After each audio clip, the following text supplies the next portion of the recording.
In the beginning, God created a perfect world with free human creatures.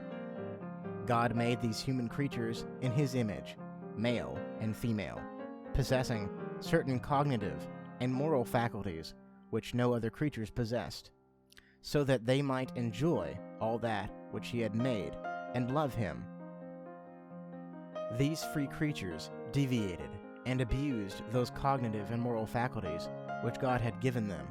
They grieved Him, hurt one another, and misused the resources of the world. Instead of loving children, they became rebellious and caused evil to taint the world. Because God still loved His human creatures, He revealed Himself to one named Abraham, made him great, turned him into many nations, and promised to bless every nation through him. The inheritors of the favor of God and of the promise were the children of His son Isaac, and of his son Jacob, who was called Israel. It was this man who became a nation, and God loved them. Then these people were made slaves to Egypt and were abused. So God revealed Himself once more to a man named Moses, showed His will and commandments to him, and then commanded him to free Israel from slavery. Then God spoke to Moses again, and he led Israel to become a nation bound to God in a covenantal relationship.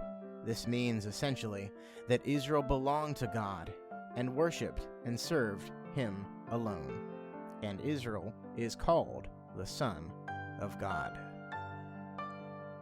At the behest of Israel, God gave them kings, the second and greatest of which was David. Where the first wicked king failed, David was a good man, after the heart of God. David is called the Son of God. Because of the fidelity of David, God blessed him and told him that, when his days are over, and he is at rest with his ancestors, his kingdom would endure and be everlasting. God declared that He would raise up one of his offspring, that He would establish His kingdom, that He would be his father, and he his son, and that His love would never be taken from him. Israel did not keep the commandments given to them, and instead hated God and grieved Him by doing evil things, murder, thievery, deceit, and worshiping and serving other gods. Eventually, Israel would be broken in two, and because Israel broke their promise to God, He cursed them and sent them into exile, and they became slaves again. It is written that Rachel, the wife of Jacob, and the mother of the nation of Israel, wept and mourned in her grave, because her children were no more. The nation of Israel, the sons of God, were gone. There was no longer any city situated upon the hill.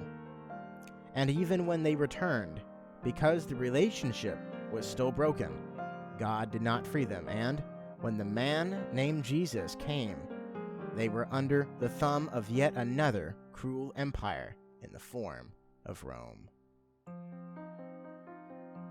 It is said that this Jesus is the true Son of God, who truly loves His Father, truly does His will without fail, and came to wipe away Rachel's tears. Jesus is everything that Israel should have been, the picture of perfect sonship, and the blessed Lamb whereby God intended to reconcile the children of Adam to Himself, thereby blessing the nations through Abraham, and establishing an everlasting Davidic kingdom.